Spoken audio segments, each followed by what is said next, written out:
Bueno, el tema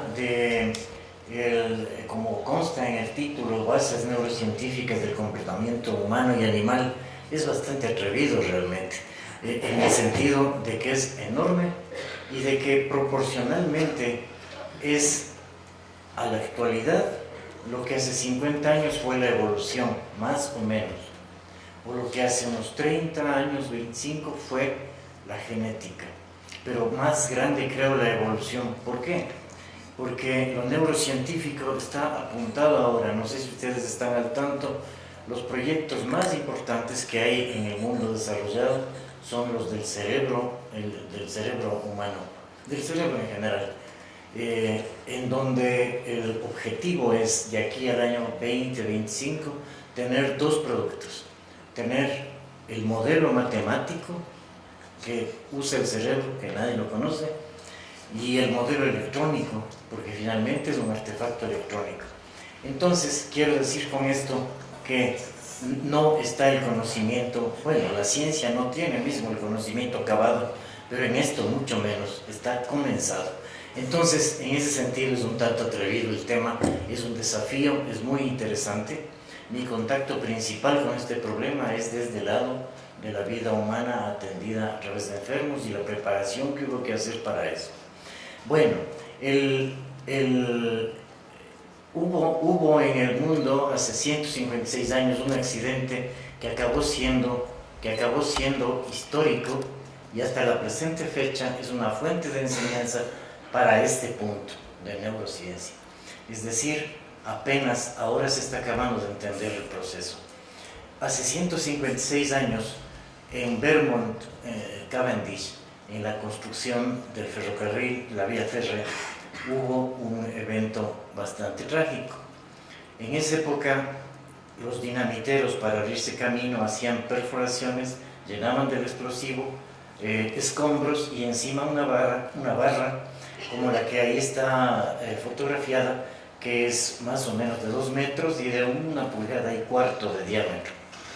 Pues trágicamente hubo una explosión prematura y salió disparada esa barra como un proyectil que le atravesó en lo que ahora es una reconstrucción a partir del cráneo de la persona, le atravesó de esta manera la barra y quedó vivo. Él quedó, obviamente ese momento no quedó en buen estado, pero luego se recuperó.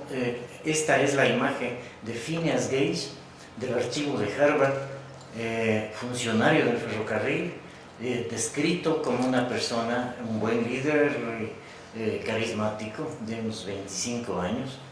Este era el aspecto luego de unos meses del accidente, porque ya se hizo famoso por lo extraño que sobreviva a una cosa de esas. Está en el archivo de Harvard esta cosa. Él quedó en apariencia normal en su lenguaje, con autonomía funcional y aspecto, pero la biografía dice que era otra persona. Perdió su buen desempeño e interacción social. Hasta su muerte nunca se recuperó de los cambios de comportamiento, vida desordenada, licor, mujeriego, etc. Díscolo, apático, problemático, no volvió nunca al trabajo, tenía crisis epilépticas. Los neurólogos de Harvard, como Bigelow, un conocido neurólogo, no validaron que su nueva personalidad sea un problema cerebral, sea biológico, sino que era sociopático. Y había médicos que decían pues, que tiene algo de maleficio, en fin. Solo su médico, doctor Martin Harlow, sostuvo el origen orgánico porque le conoció desde el comienzo y a él le costó su profesión prácticamente porque acababa siendo un hereje. Es decir, en esa época, que una persona cambia así su conducta, lo que diríamos su comportamiento ético, se cambió, desapareció. Y eso, decir que eso podía ser cerebral era una herejía en esa época. Entonces nos saltamos y dejamos esto ahí y seguimos en lo que andábamos. La conexión entre neurociencia, ética y comportamiento tienen una intersección que es identificable como la neuroética y así la denominan. La neuroética que tiene doble vía, puede ser ética de la neurociencia o neurociencia de la ética. En este caso, dado el tipo de evento, la invitación, el punto de interés principal es neurociencia de la ética, pero a esto hay que descomponerle, de alguna manera desagregarle para poderle abordar. Entonces, les planteo alrededor de estos cuatro puntos. De ninguna manera será completo, por el tiempo sobre todo, pero si es que logramos poner sobre la mesa unos bocaditos un tanto ácidos para que haya debate, ya se habría logrado el objetivo. Repasemos el equipo neurológico de los mamíferos. Y claro, voy a centrarme bastante en el humano para hacer desde ahí la discusión. El centro de todo esto, de esta maquinaria, así como hace unos 40 años, 50 o 60, en un radio, en los televisores que ya empezaban, en cualquier equipo electrodoméstico, electrónico que transformaba estímulos en, por ejemplo, el sonido, en fin, el eje del tubo de radio. El tubo de radio, pues que era ánodo, cátodo y con rejilla, ya era de 3 piezas y era bastante más complejo. Luego vino el transistor, que era lo equivalente electrónicamente a la suma de tubos de radio. Eran las unidades electrónicas. Pues y ahora ya estamos en los circuitos impresos y quién sabe si hay otros inventos más. La neurona tiene la maravilla de que es un condensador, no es una batería, es un condensador en cuanto que fabrica su electricidad. Es un condensador que tiene al menos 3 posiciones. Tiene despolarización, o sea, descarga eléctrica, envía el impulso eléctrico. Tiene una posición de reposo en la que tiene un voltaje negativo e interior, mantenido activamente porque está viva, pero está en reposo.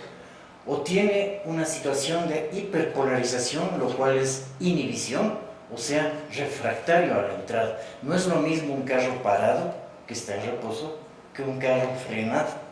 Un carro frenado está parado, pero además frenado. Entonces son 3 posiciones que tienen las neuronas, y hay una investigación reciente que dice que el disparo, que siempre hemos dicho todo o nada y único, el disparo puede ser en alta frecuencia, llamado tónico, o en espiga, en único. En ese caso tendría 4 posiciones, las neuronas. No quiero alargarme mucho con lo de las neuronas solamente por razones de tiempo, pero solamente una fotografía, una microfotografía electrónica, así como se ven las neuronas en un cerebro. Las bolitas son los cuerpos y los hilos, esos son todas las fibras, sus conexiones. Esta es una presentación más artística, más reciente de lo mismo. La excitabilidad y comunicación es como dije yo, está en reposo, despolarización o en inhibición. La despolarización podría ser en espigas o en ráfagas. Esto tiene importancia por cuanto luego vamos a los números, ¿no?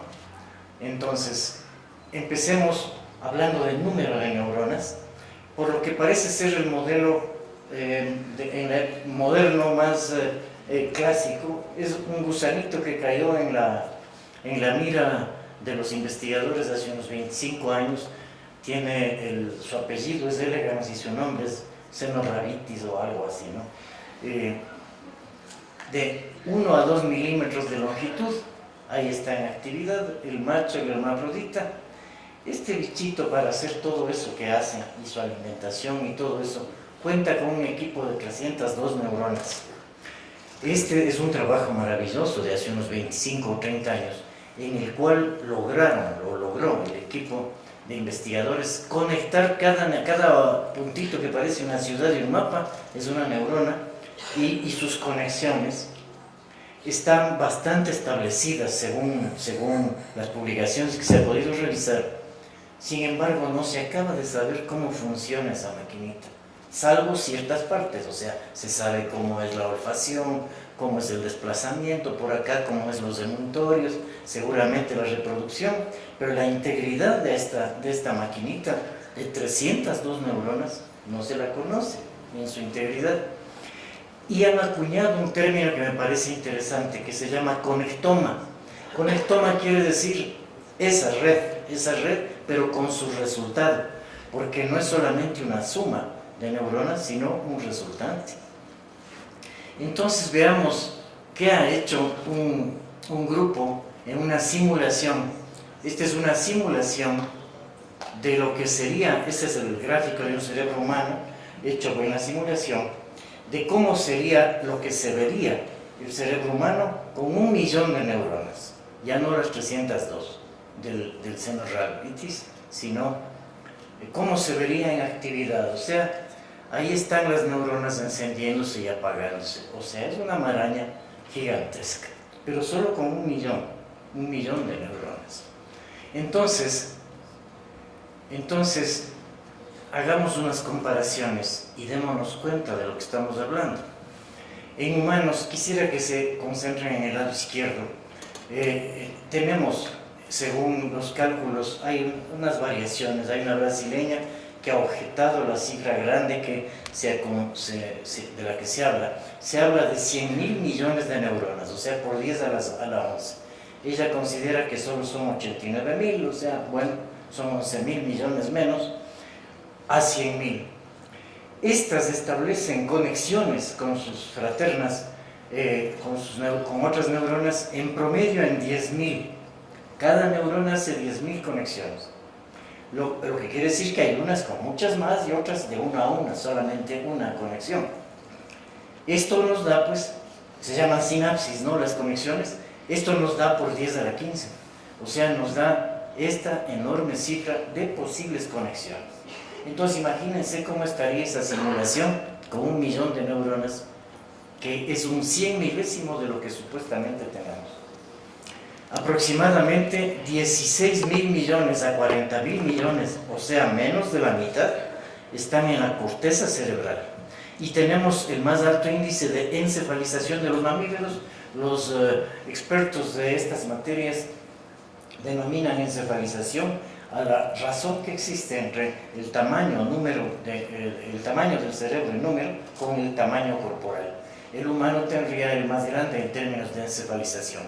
Y aquí el número de neuronas a la derecha, bueno, hay diversas contabilidades. Aquí puse 16.000 a 40.000 porque depende de la edad en la que hayan contado o a qué edad se refiere y de la técnica que han usado. O sea, yo encuentro que no hay consenso en esto, pero de la fuente que tomé, aquí estamos con 23.000 millones en el humano para solo la corteza, y aquí están las otras proporciones, ¿no? El resto de neuronas pues están entre el cerebelo y la médula y las demás funciones. Veamos la morfofunción básica. Recordemos en este simposio el mayor estrés desde el tiempo. Le estamos, para ubicarnos bien en lo que luego va a venir, llegar esto es el encéfalo, ¿no es cierto? El contenido de la cabeza. Y este rabito que le cuelga es la médula, enorme cable que lleva muchísimos millones de cables, lleva en doble sentido, o sea, hacia y desde la periferia. Y esto está en el interior, está agrandado el mismo. Y aquí solo para acabarle de ver y poder mantener el resto de la conversación, mirado de frente los dos hemisferios, ¿no es cierto? Luego le voy a presentar partido ahí, los dos hemisferios, y ahí la visión totalmente de lado. Entonces, todo es el encéfalo. Este tronquito o tallo cerebral parece que sostiene, pero realmente es el inicio del cable. Ese no es realmente el cerebro, pero todo esto es el encéfalo, lo que está dentro del cráneo. Lo de arriba en celeste es el cerebro, como decir, el paraguas del hongo, el tronco y el cerebelo. Cerebro chiquito para los primeros anatomistas. Sigo en esta descripción. Si es que le dividiéramos al cerebro en una línea imaginaria que sigue por la cisura de Rolando y luego la de Silvio, así se llama, pero por donde está la línea verde, todo lo que está por delante sería lo analítico, planificador y ejecutivo, o sea, lo anterior y superior, ahora sí del cerebro, y lo posterior, lo analítico receptor, es decir, aquello que recibe, analiza comunica, asocia, etc. Aquí tenemos pues sensibilidad corporal, sensibilidad especial como gusto, olfato, oído, visión, en fin. Le retiro a la primera mitad para que quede visible lateralmente la mitad del otro hemisferio. En este caso es el hemisferio derecho, que queda ahí cortado. Quiero visualizar el tercer componente de circuitos que gobiernan el cuerpo. El cerebro es cerebro en varios aspectos. Lo que hasta aquí dije, función analítico, planificativa y ejecutiva, es lo que dice el término, o sea, analizar la situación que se ha informado desde acá atrás. Desde acá atrás hemos analizado el entorno, lo anterior ha procesado eso y ha decidido tal cosa. Por ejemplo, un ajedrecista en las resonancias magnéticas aumenta mucho su actividad acá adelante cuando está viendo las jugadas, ¿no? Es decir, está planificando, analizando y planificando. Y este otro, el cerebro analítico. Pero aquí tenemos el cerebro químico. Todo lo anterior no sería factible sin un cerebro químico. Nuestro nivel cerebral de la química, donde están hormonas, sueño, ciclos hormonales, en donde está el control de cuándo el parto debe comenzar, de cuándo dormir, etcétera, etcétera, etcétera. El gobierno químico del cuerpo está aquí en el hipotálamo. ¿Hipo qué quiere decir? Debajo del tálamo, aquí en pleno centro del cerebro. Entonces me voy a pasar cortándole aquí para desprenderle tronco cerebral y cerebelo y quedarme solo con el cerebro. Me paso a otro, esto es del doctor Netter, de las acuarelas de Netter, pero es la misma visión, lateral del hemisferio derecho. Quiero montar ahí el cuarto elemento. Adelante era la planificación y ejecución, la parte de atrás y arriba es del análisis del entorno, la parte central como colgando una fruta, el control químico del cuerpo. Ahora nos falta el emocional, en donde debe ir todo lo de la ética y el resto. Entonces este cuento empieza por lo frontal.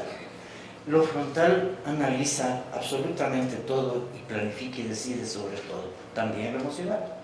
Entonces, el gran circuito límbico de Papez, descrito en el primer tercio del siglo XX por este investigador Papez, el término dice, es circuito, y el circuito es como un círculo, no tiene ni principio ni fin. Lo que tiene es estaciones, pero por algún lado hay que describirlo. Yo empecé describiendo en esta corteza. Entonces el circuito se completa en esta circunvolución como cinturón, por eso se llama circunvolución del cíngulo. Se sigue completando con la parte profunda del lóbulo temporal, donde está el hipocampo y amígdala, importantísimos en la memoria, en el humor, en el comportamiento y en aquello que decimos el talante, ¿no? Todo esto tiene un círculo que se llama fornix, ahí no importa mucho el nombre. Este se conecta con otra estructura que aquí no está representada, que es lo que está aquí dentro de este círculo verde, en forma de un huevo achatado pequeño, que es el tálamo. El tálamo, hablando en términos electrónicos, es una especie de mezclador electrónico que recibe estímulos de toda la corteza y los mezcla. Por ejemplo, en el mundo occidental actual, creo que cualquiera sabe que este es un sonido de llaves, ¿no? Pero esto que oímos con el artefacto auditivo que va al lóbulo temporal, esto es inmediatamente asociado a toda la corteza cerebral del lado por donde entró, pero al mismo tiempo por el cuerpo calloso, que cuenta con 250 millones de fibras, se comunica con el hemisferio cerebral del otro lado. Entonces, este sonido, desde la primera vez que se le oyó, se asocia a la palabra llave, y se asocia al uso de la llave, y se asocia a la textura de la llave, y se asocia a la temperatura de la llave, y se asocia a la forma de la chapa, que es candado o que es chapa de puerta, etcétera, etcétera, etcétera. Pero todo eso, hasta ahí, es frío. ¿En qué momento entra el sistema límbico? El sistema límbico entra a darle el tono emocional a eso. Y entonces ahí es donde entra el placer, el displacer, la memorización y la asociación en el contexto. Y todo esto además se conecta con este en blanco en el fondo, con el hipotálamo que le dejamos ahí cubierto de estas estructuras para que químicamente aquello suceda. Si por ejemplo miramos algo que nos causa una emoción intensa, por ejemplo temor, miramos con los ojos, pero esto se conecta a las áreas cerebrales donde está el significado de aquello que miramos. Pero entonces esto tiene ya ahora un significado emocional, viene acá al sistema límbico. Pero todavía está arriba en la torre de control. ¿Cuándo se ejecuta? El momento en que la corteza frontal toma acción sobre eso, planifica y actúa. Pero necesita logística para eso. Necesita una musculatura, por ejemplo, si es de huir por un peligro. ¿En dónde está la logística? Eso sale del hipotálamo porque inmediatamente sube la adrenalina y esta aumenta la presión arterial y esto aumenta el cortisol abajo y esto hace que el cortisol actúe dándonos la energía y esto hace que la insulina introduzca el cortisol realmente, introduzca la glucosa en los músculos y tenemos más energía. Esto fue el sistema límbico. Entonces, como dije, esto iba a ser la peor tortura del tiempo. Yo quiero mencionar solo unas pocas cosas para dejar la pregunta, ¿dónde estuvo la ética, no? ¿Y cuánta distancia tenemos con los animales? El caso de Kluver-Bucy. Este es un síndrome descrito en la primera mitad del siglo XX. Pues ahí está la lista de manifestaciones: ausencia de temores e indiferencia, curiosidad exagerada y olvido inmediato, es decir, inoportuna, sexualidad exagerada e inadecuada, por las lesiones en los dos polos temporales. Lo verde sigue siendo el sistema límbico. Luego tenemos el daño prefrontal. Acordémonos del caso de Phineas Gage con el que empecé la charla. ¿Qué es lo que le ocurrió a él según el modelo anatómico que le han reconstruido ahora? Prácticamente es un daño del polo frontal que le cambió la personalidad. Dejó de ser lo que era y además se volvió díscolo, etcétera, etcétera. Pues ocurre que más o menos 80 años después de lo que le ocurre eso a Phineas Gage, incluso la humanidad le da un premio Nobel a un neurólogo que actuaba como un neurocirujano en Portugal y es premio Nobel de los años 30 y pico, por la llamada psicocirugía. Esta consistía en lesionar y cortar el sistema límbico ahí. En esa época ya estaba conocido el sistema límbico, aunque no dominado, ni ahora creo, pero menos entendido que ahora. Pero ya estaba el ejemplo de Phineas Gage, 80 años antes de eso. Y entonces se produce una racha de cirugías que le publican como de 20.000, otros dicen 50.000, 10.000, creo que no hay la estadística exacta, en Estados Unidos en los años 50, e incluso personajes famosos, como por ejemplo, se dice que una hermana de los Kennedy fue hecha esto, obviamente sin mala fe, porque la medicina era lo que ofrecía en ese momento, bajo el discurso de que se iba a borrar la psicosis, se iba a borrar la vagancia de las personas. Es el caso de Jack Nicholson en Atrapados sin salida, cuando él, todo lo que era de su personalidad vivaz y demás, queda anulado a punto que el compañero dice: mejor muérete antes de quedarte así, ¿no? Pues se hizo la psicocirugía durante esos años. Actualmente entiendo que ya no ya no sucede, pero las personas quedan absolutamente cambiadas luego de eso. Tenemos el caso de la demencia de Alzheimer. En la demencia de Alzheimer hay una destrucción justamente del sistema límbico y de las partes de la corteza frontal que hacen a esta cosa que decimos comportamiento, con diferencias genéticas que no sabemos si fueron evolutivas puramente o tienen un salto así un tanto misterioso en alguna etapa de la historia en la cual aparece el lenguaje que cambia el proyecto de este mamífero humano. Entonces se plantea uno si no se trata de una ética construida en cada periodo de la historia de la humanidad de la manera que corresponde para sus necesidades. Por ejemplo, en la esclavitud.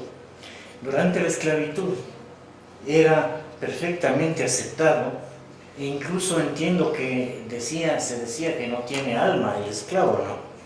Entonces, en esa época era perfectamente válido aquello. Yéndonos mucho más atrás, en la época de Hammurabi, un cirujano, si al paciente no le iba bien, le cortaban las manos, estaba en el código, y esa era parte de su ética. Si el comercio tiene una necesidad de producir un faenamiento de animales, o una producción de paté de hígado, o una producción de madera, o tiene una necesidad de enriquecimiento X, en la ética capitalista está muy bien visto, es normal, así debe ser, normal para esa ética. Entonces, esa construcción parecería ser factible en una corteza cerebral de la potencia que tiene el humano. El humano puede borrar los instintos casi, ¿no? por esa corteza cerebral. El animal parece seguir un libreto que nadie le va a decir ética, ciertamente, pero incluso la etología, el comportamiento, tiene una misma raíz, o sea, el comportamiento del manejo del poder, del manejo de la solidaridad, del manejo hasta del humor en estudios recientes. El animal lo puede hacer, aparentemente sigue un libreto más rígido, pero sobre una base que tendría la misma estructura, con variantes en número y variantes en alcances. Y para terminar, sobre todo para que no quede una idea equivocada de todo esto que estoy diciendo, de ninguna manera pienso que ni la ética ni el comportamiento se fundamentan en una estructura biológica, igual que el amor no se fundamenta solo en la química. Pero lo que sí se puede decir es que el momento que se borran esas estructuras, desaparece el aprendizaje, entonces desapareció la ética. Y sería entonces un condicionante en donde la educación y el ambiente hacen que esta red neuronal tan poderosa pueda construir el comportamiento de la manera que decimos ética. Muchas gracias.